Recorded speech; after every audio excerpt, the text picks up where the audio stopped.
Okay, this is the gas pressure regulator. Used for natural gas, can be used for propane too. Not particularly this one, but different ones can be used. The gas comes in here and is regulated out here. Probably coming in about 7 inches of water column here, coming out anywhere from 1 to 4 inches there, depending on the equipment. Parts on this thing. This is a valve here. Now, this is attached to this diaphragm, and it opens and closes against that spring.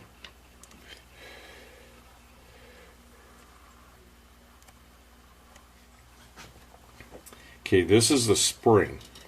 This is an adjustable spring. It's adjusted by this nut up here. The spring presses down on the diaphragm. Now here's your diaphragm here, and it's attached to that rod that is pressed down by the spring above. And the rod is also connected down here to this valve. So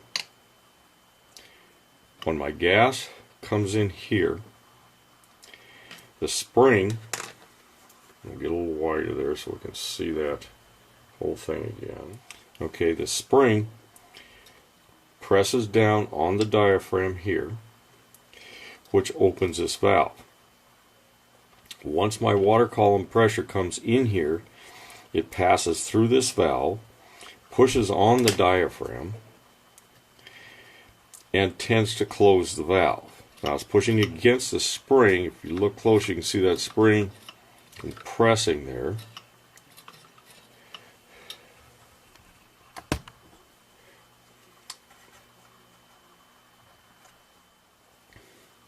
Now you can see as I move this spring is going to compress, and this valve down below, right there, as the pressure comes in here, this is open because we're empty throughout the rest of this.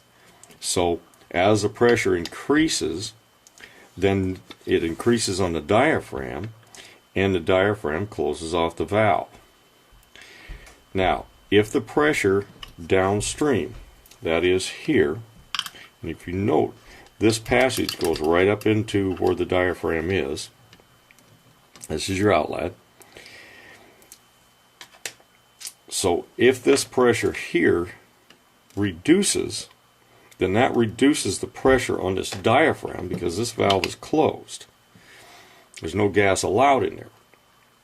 So as that reduces, then this begins to open.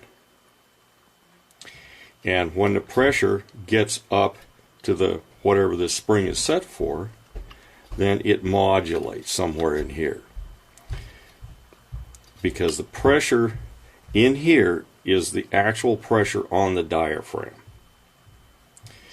And this is regulating how much gas can pass through and at what pressure. Now let's kind of make up how this would work. This would be closed when the machine is off, because we have enough pressure in here to overcome the zero pressure here. Okay, the gas valve opens and gas passes out here. That's going to reduce the pressure in this diaphragm in here.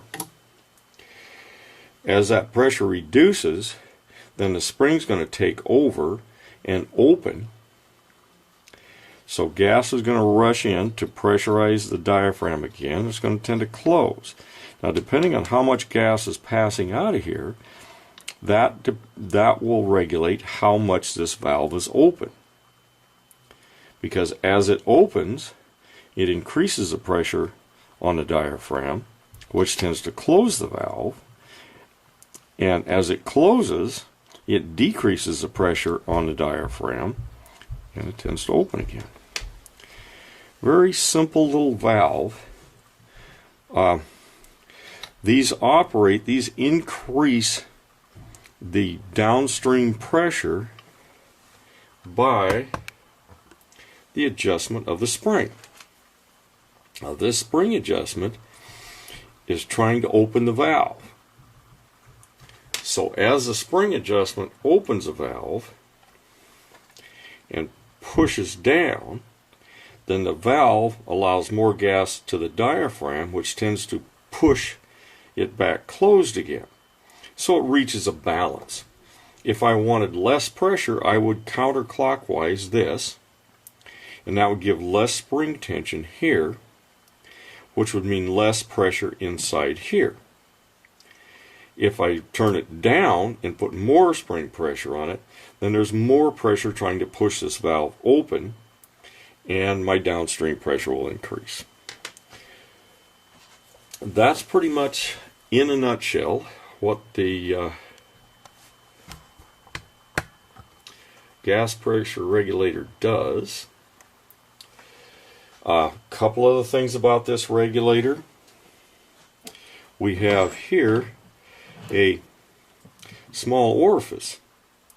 Now this orifice is very small, and this needs to be piped either outside or to the pilot light, because it's possible this diaphragm here could get a hole in it, and we need some way for it to breathe anyway up here. We can't have pressure building up on top of the diaphragm, so it has to be able to breathe out through that hole. The problem is, if I get a hole in this diaphragm, I don't want a whole bunch of gas coming out of this bleed hole. So they make a very small hole in it, and I'll show you a picture of that. Remember that bleeder I talked about before? Well, if you look real close in there, you can see a hole in that bleeder. Now that bleeder is very small hole. Because if this diaphragm here were to burst, they don't want a whole pile of gas going through this bleeder. So they put the little hole in there. So it limits the amount of gas that can come through.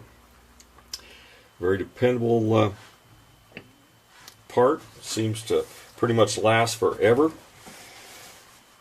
Certainly if the diaphragm were to puncture, then that would cause problems.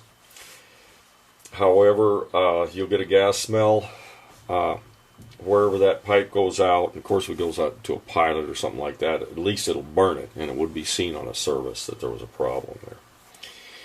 But always remember, adjusting these regulators, you adjust clockwise to increase the spring pressure, which increases the pressure on this valve, which increases the downstream regulated pressure. These will hold a very steady pressure for many, many years. And that is the pressure regulator.